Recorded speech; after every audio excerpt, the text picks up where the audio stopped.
Hey guys, welcome to the 124 Not Out Video Podcast, and I'm joined as usual by my co-host, aka the Legend Agent, my wife Baja. How you doing, Queen? I'm okay, King. What's up? What's up? I'm very excited. One of my favorites is going to be on the show today. Hey, before we go into the show, I just want to remind you guys that this show is brought to you by Trinidad and Tobago, where you can buy the most fantastic furniture and appliances for your family from abroad. This is amazing. Thank you, fans, for the love. Thank you, thank you. Yeah, you got to tell us what's. And I want to also remind everyone that this podcast is streaming on Spotify, iTunes, and it's available to be seen on 124notout.com and our YouTube channel at 124, as well as cricketacademy.com and nashtv.com. Lovely, Let's go. lovely, Let's lovely. get into it. We're everywhere. So let's go. What are we talking about today? More importantly, who are we Well, talking to? most importantly, we have a very interesting topic today that we're going to talk about. One that has been pretty much on my mind for a very long time, and I'm sure it's been on your mind and a lot of other people's mind. We are going to be discussing should we or should ICC have legalized betting and gaming in cricket? I mean, that's going to be a very interesting topic. I like that And topic. and no better person to help us discuss this than somebody who has played international cricket at the highest level. He has played over 70 test match, over 100 ODIs. Woo! He is captain his team as well, Mhm. the West Indies team. He's a former With West Indies captain. former West Indies captain, one of the best wicketkeeper batsmen that I've come across. I had the pleasure of playing with him. And today I have the pleasure of welcoming to our studio Dinesh Ramdin. Good morning to all. Good morning, Morning, Pasha. good Good evening, morning, good Rick. night, wherever you get this podcast. Actually, global, it's Morning, night morning, somewhere, morning, it's morning. 5 How you o'clock doing? somewhere. I'm good, thanks. I'm good. Can't complain. Super day Yeah. today. It's a holiday Yeah. in Trinidad, so yeah, Oh lots of yes. things are happening in What happened Trinidad to at the the moment. Trinidad? Shame on me. It's a Indian arrival day. Oh my God, one of my favorites. That means I would have been eating some doubles this morning and some roti later. Oh my God, yeah. Happy Indian Rival Day. I mean, it's not going to be that day when this podcast airs, but at least we knew that. We all know that Shutter came through on a special day and he made time for the 124 Podcast. Thank you. Yeah. Have a doubles to me. I'm not a big doubles fan, so Oh, really? yeah. The next time you hear, I will take you to the double stand. Please, because I am a big double fan. I like it with tamarind chutney and a little cucumber chutney. My husband is not a big doubles fan. He's a big No, no, roti no. fan. I am from Jamaica, and it's very hard for me sometimes to eat doubles like that. I mean, You mean at the side of the room? Oh, does he need a knife and a fork or something like that? no, I give me a roti any day. Yeah, they like it. But he still won't eat the roti from inside the room. So, Anyways. so we're gonna get into it. I mean, Shata, immediately when you look at cricket and today's game, especially with the fast pace of T20, and when you look at all the games are playing, when you look at the sponsors, they're all betting companies all over the place. Do you really think that based on where we are now in cricket, that ICC should have legalized betting and gaming in cricket, considering the amount of match fixing and all these things that are going on? What is your take on this? I don't think it should go down to that route. Cricket is a gentleman game. I mean, with all these sponsors coming on board, that's only for more corruption on one side of it, I would say. So it's very important. You want to keep this sport very clean and professional. And I think, Yeah. those sort of things only could, bring a lot of players into disrepute where they have players who will want to do certain things for the game, which is not good. But other than that, I think the game has gone to a completely different level in the last 10 to 12 years with the fast-paced game of T20 cricket. Mm. Yeah. I know as a former captain, you may not want to divulge this, but for disclosure as your agents, and we never had this discussion prior. I just want to say that to everybody. But this is the first time I'm asking you this question on the 124 Nutter video podcast. But have you ever been in a compromising situation as a captain, whether directly or indirectly? And and how, if it happened, how did you handle it? Or how would you have handled it if it never Not as captain, but I had someone from India approached me, happened? uh, you know, to go to the mall, shop, get some No. done, and then back to the hotel, had some drinks, and wanted to do certain things like and I immediately said this doesn't look right. Mhm. Why would someone just approach you and would like to buy expensive watch or take you to the mall and And shop? you're not a pretty woman. Mhm. And yeah, and I was like, this, why would someone meet you for the first time and want to do these things? So I reported it to the match referee. Correct. The manager, they took it Mm. to the next level, and they found out who was the people or persons behind all this. Behind And them. Mhm. yeah, it was not a good situation But Shota, I because have a question. So have you gone to the mall and received all the gifts already? no, I have not. Okay. I Yeah. didn't Yeah. receive any gifts. You I didn't. declined such offers I did decline, yeah, because you're not a because pretty woman. I have been around the circuit for a long time, and Yeah. it's very important to keep my name off those books very Yeah. clean and clear, Hmm. and it's not a good stigma. Yeah. Yeah, yeah.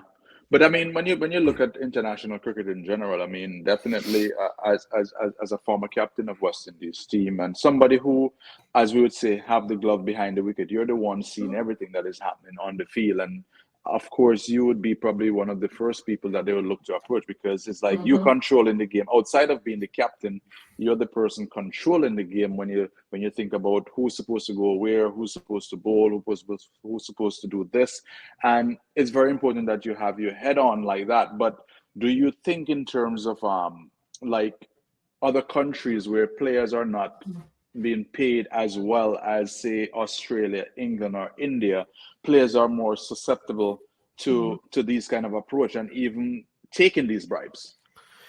I have no doubt. I have no doubt. Young players who who grew up in poor rural areas who's trying to make a name for themselves. I think those are the younger players who they go after, Yeah. Yeah. who probably are opening batsman, a bowler, as you mentioned, a keeper. They target some of the main guys. Sometimes they go after the captain. X, Y, and Z. We need two players to do something for us.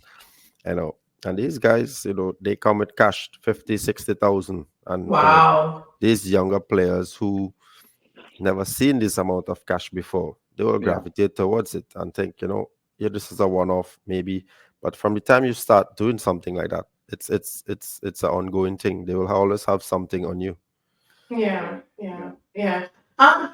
But just not to stray from the actual topic, but it just registered to me, like it must be really difficult. I can understand a batsman or a bowler being captain. That person is on the field. A bowler can easily set the field to what he wants. But a wicket keeper having to focus on keeping, I think that's the most difficult job, to be a wicket keeper, batsman, captain. I never thought about it until this moment. And when I say thought about it, the coordination and what must happen when you're behind the stumps and you are the man who has the final say in terms of what goes on in that field and the keeping as well. Like how hard is that? Was that very easy for you?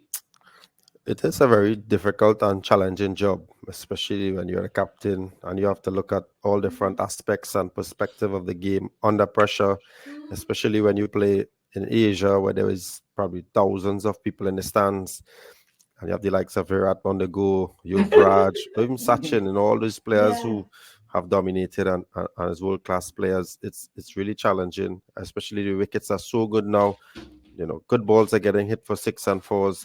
Yeah. You know, Yeah. getting the right combination, the right bowling change. It's a really a high pressure game, and at the same time, when that ball is about to bowl, you You have have to to keep that. Yeah. you have to Yeah. zoom in and locked in. You don't want to make a mistake. You don't want to drop this catch. Um, you know, and then as the ball finishes, you Mhm. have to focus on maybe a over or two ahead. Who should bowl the Yeah. next over? Correct. That's Yeah. great That's coordination. So that's a really was a challenge. But when you have good players, good bowlers on your team, and they understand the game, like the Yeah. Bravos, the Pollard, the Gales, Mm-hmm. these guys would, you know, by the snap of the fingers, hey, we should use this guy in a particular Yeah. position and Yeah. go ahead while the opposition is trying to catch up with the game. Yeah. Yeah. Yeah.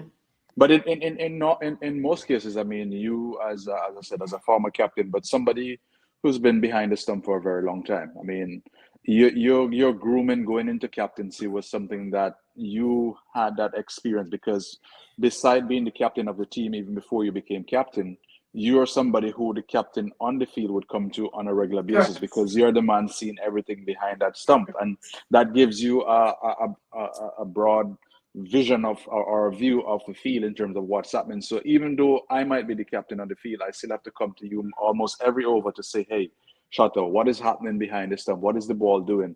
Do you think we need to bring up the fine leg? Do you need to push back the third man? Those kind of things. So I think for me, sometimes it's the best thing to have your captain being the wicket keeper in most cases.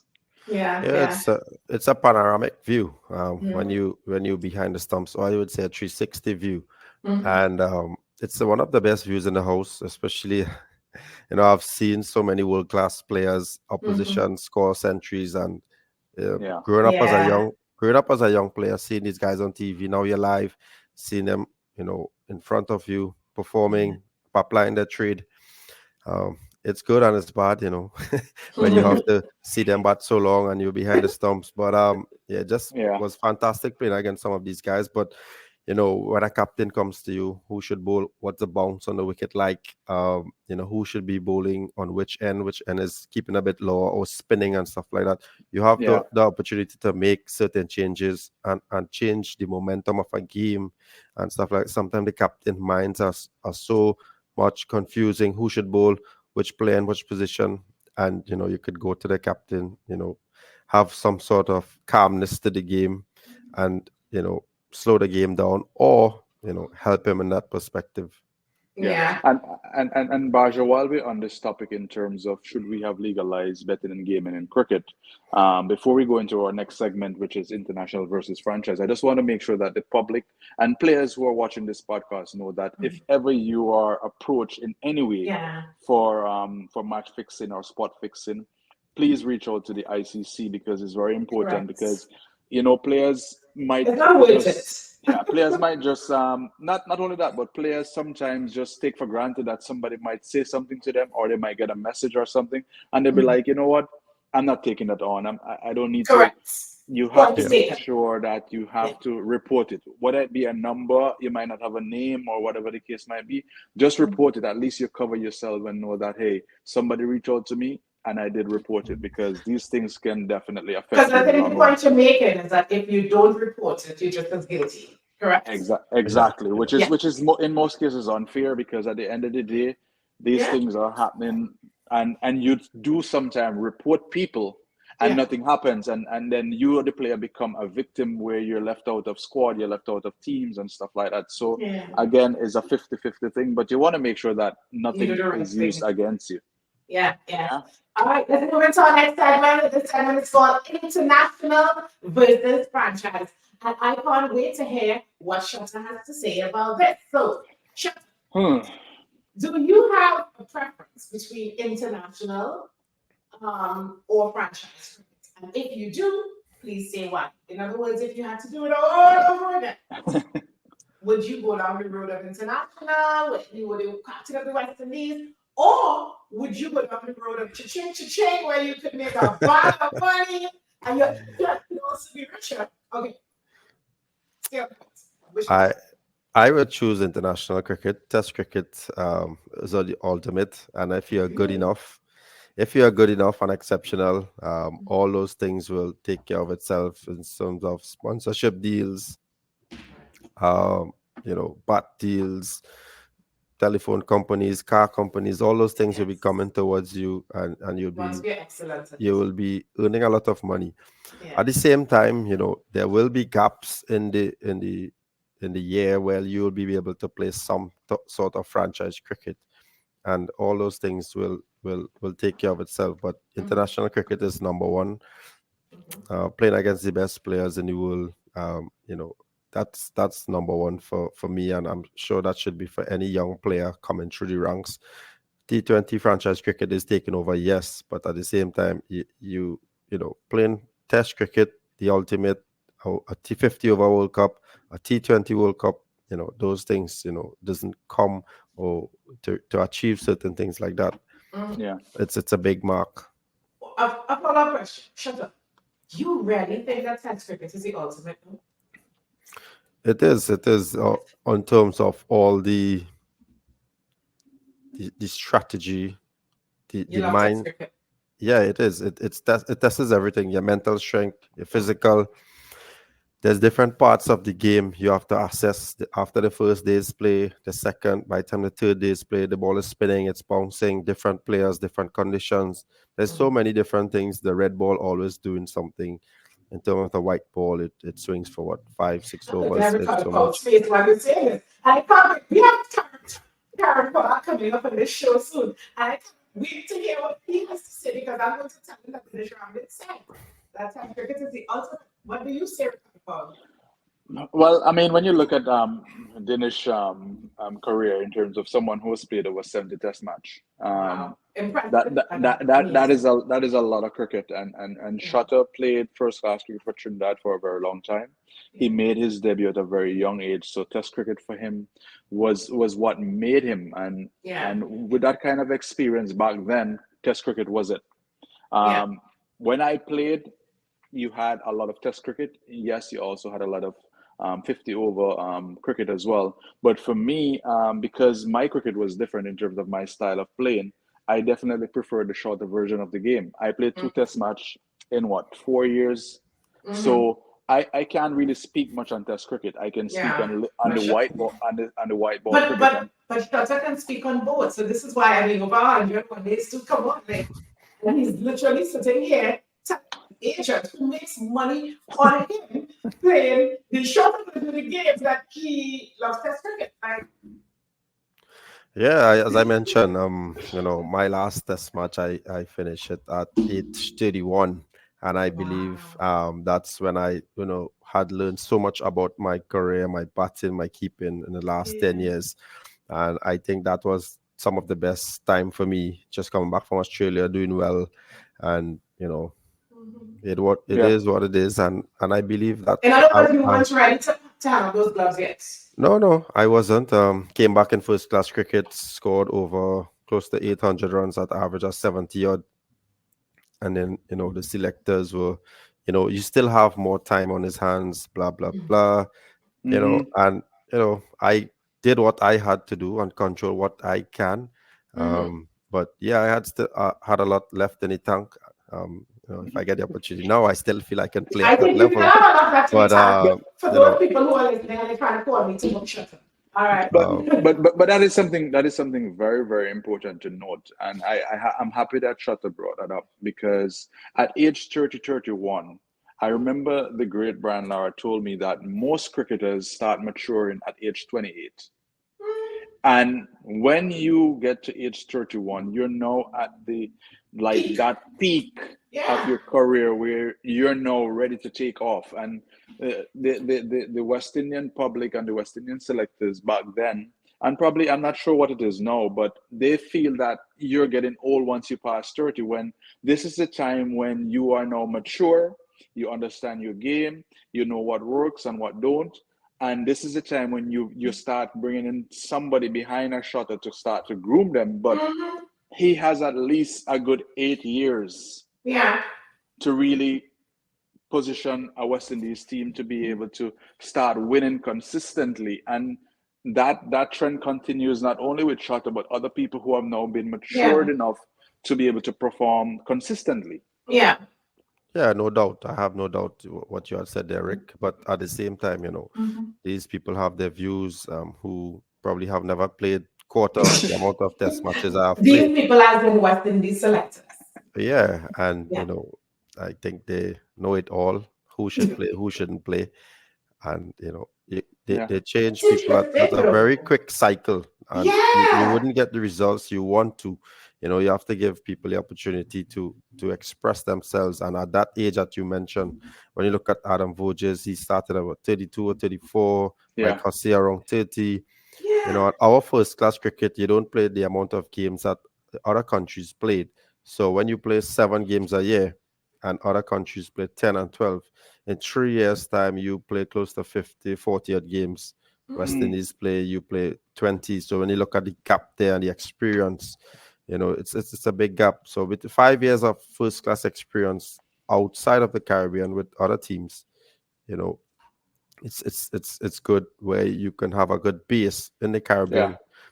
It's nothing really to talk about, and if a young guy does well, 5 wickets here, 2 centuries, he's the best thing on the market. He should be the next, opening batsman, the best Yeah. Yeah. bowler. But then when you go to that level, you get exposed quite quickly and easily, Yeah. and then you have to come back down to first class cricket. So, Yeah. our first class cricket needs to get a boost. It needs to get a lot more competitive. The wickets needs to change Mhm. and stuff like that. Yeah. It's Well, ridiculous. Just to say one thing, if we were to sit down and do a study of the people who West Indies retired, I can't speak of the other nation. You will notice, we will perhaps discover, and we could probably do a show on that most people, if not the one, were retired at their best. And that says something about the constant hills and valleys that the West Indies cricket team has been experiencing for the past 15 years. Yeah, the chop and change too much in terms of different teams, different squads, and then now you see some guys playing, you know, and I look at Telly and see their averages, Mhm. around 19 and 17, and they're batting number 3 for West Indies in Test cricket. You really wonder what's going on, who really picks these teams, and and stuff like that. So Yeah, because it's wow. look at in the era of the great Sylvia Richards and the great Courtney Walsh and Ambrose and Logie and all these guys. If we were to look at how long they played for, it might explain the consistency in terms of results. Look at Jason, for example, who's a part of 124. Jason is at his peak right now. He's dominating first class cricket. Jason Mahoney. Yeah. Yeah. And if you It's go back something, yeah, to go ahead. the franchise what you just mentioned now, a lot of younger players retiring from international cricket younger, and they're going to the franchise Because they're frustrated. because of the system, and they'll be The paid more. system is broke. Yeah. So For a very long time. when you have a good system in place and Say louder. what is important, the respect between the members of the board and the players. If you Yeah. respect the players, they will give you that respect. And if you don't have that, and there's a big breakdown there, yeah, Y'all don't get cut started because my put up his bill sign. You have any sign on that? no signs, no signs. Those days are done and over. Yeah, it's very interesting. Yeah. Well, I mean, seeing that we on that in terms of discussing these things, re cricket and development, and when you should retire and when you shouldn't retire. I mean, we're supposed to be stepping into our next segment where it's going to be Asking for a fact. asking for a fan, Yes. and it'll be interesting to hear what they have to ask Shutter. Yeah. A fact. You have a fact question, Shutter. What do they say? Dinesh, what was the most valuable lesson you had learned as a captain, wicket keepers, and a batsman for West Indies? Most valuable lesson you learn as a batsman and a wicket keeper for West Indies, and that's a fan from it's India, I guess. Yeah. I would say one of the most valuable lessons as a keeper first is understanding the conditions of the pitch, which gives you the opportunity when you go to bat, you'll have an advantage of some of the other players to bat a particular way on the wicket if you feel first. And if you bat first, it's similar. You can tell your bowlers where you should bowl, which end, and which particular bowler should bowl on that end as well. I hope that answers the question. Wow. There's a lot of strategy that goes into cricket, and a lot of people don't understand. They think that on a given day, you just get up, turn up, and you play. Play cricket. Yeah, and they don't understand the homework pretty much that goes into going Yeah, to a ground to practice the day before and looking at the pitch and coming back and having a team meeting and say, hey, this we could have some grass on it, or it's a little bit dry and this is what's that's going to amazing. happen the next day. I just don't understand how you And could watch what's going yeah, on. well, now with T20 cricket, I mean, there's nothing to watch. It's 20 overs. You turn up on your day and you And you smack a just couple felt it. ball. Yeah. And you swipe on your pelt. You smack a couple ball.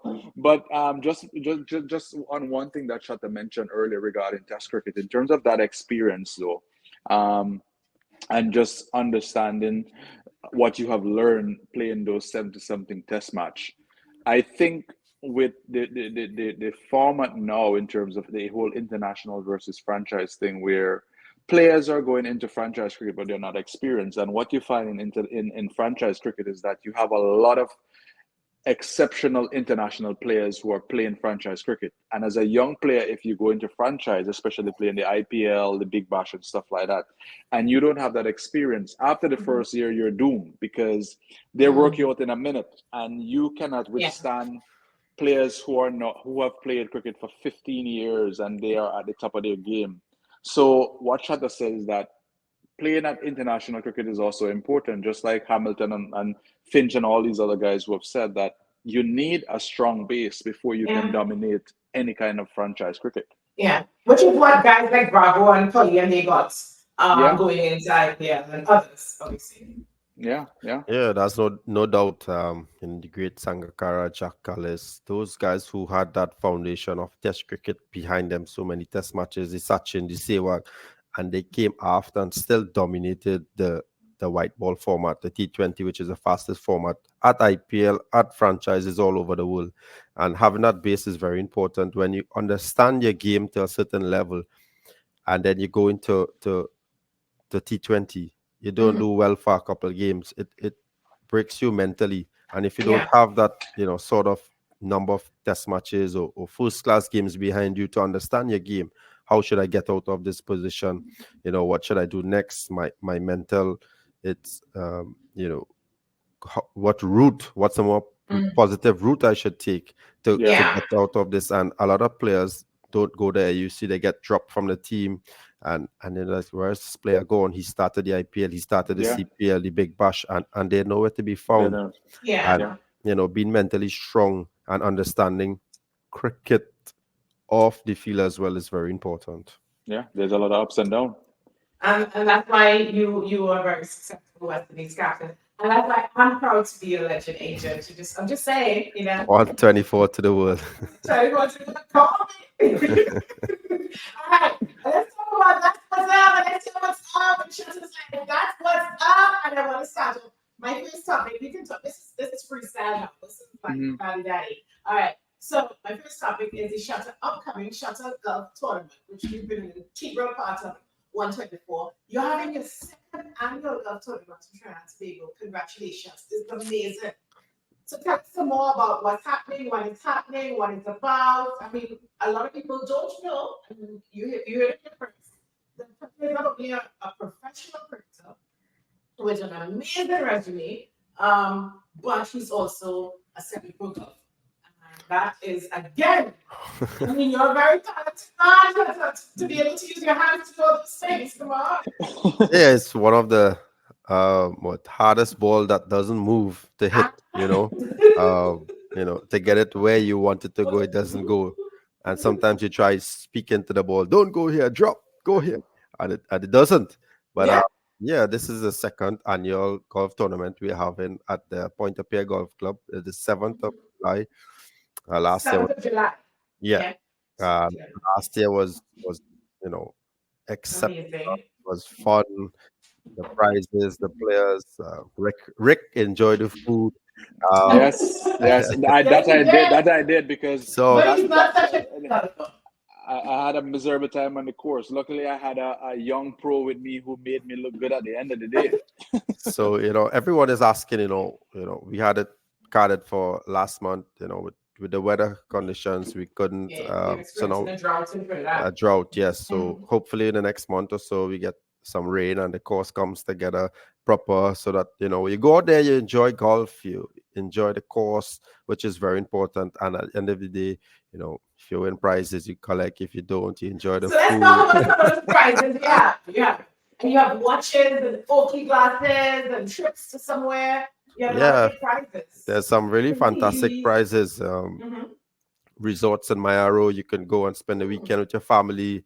As you Nice. mentioned, Oakley's glasses, watches, Yeah. a lot of equipment that we have in store for the golfers who you Yeah. have machines where you can recover properly Wow. and stuff like that. So yeah, hopefully Okay. I can get into some of those prizes myself. No. I was jealous, and we had such a great time. Everybody, a lot of people in the golfing community comes out and support you guys, and it's a lovely place to be. The vibe is right.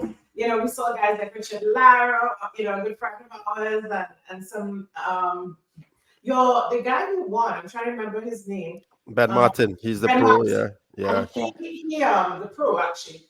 And I think he won some other tournament. He went somewhere recently. I saw something on Instagram about that. But yeah, a lot of great golfers. Yeah. I think for me, in terms of the tournament, I mean, watching someone like a Ben Martin at the end, because whilst playing, I was not able to follow him. But at the end, when they had that playoff, and just seeing a pro golfer up front hitting that ball, and the ball hitting and dropping like this much from the hole with one stroke. I mean, it's just amazing in terms of the time and effort that goes into this game. And I mean, for any cricketer, I think any cricketer who looking for a second sport to really play, I think golf is something that will definitely help Must you. go any batsman between bowlers one? No? Yeah, anybody. I mean, it's just something that in terms of from a ball point of view, in terms of hand-eye coordination, in terms of keeping your eyes on that ball and just having another sport to take your mind off cricket, because cricket sometimes can be very stressful and you need something to take that break. I mean, not that golf is any better, but at least you can I piggyback think people on who one go of to the golf, they get obsessed with golf. Listen, shut up. I'm sure Janelle wants to know this, right? Your wife. Which sport do you like the best between cricket and golf? Because we can't tell from where we sit. At the moment, it's golf. I retired from cricket, so You're not.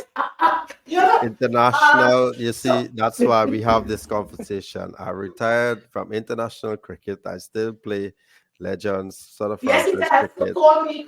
So I do enjoy those tournaments because it's very short, it's compact, it's good. And then you go and play golf. And then you enjoy golf.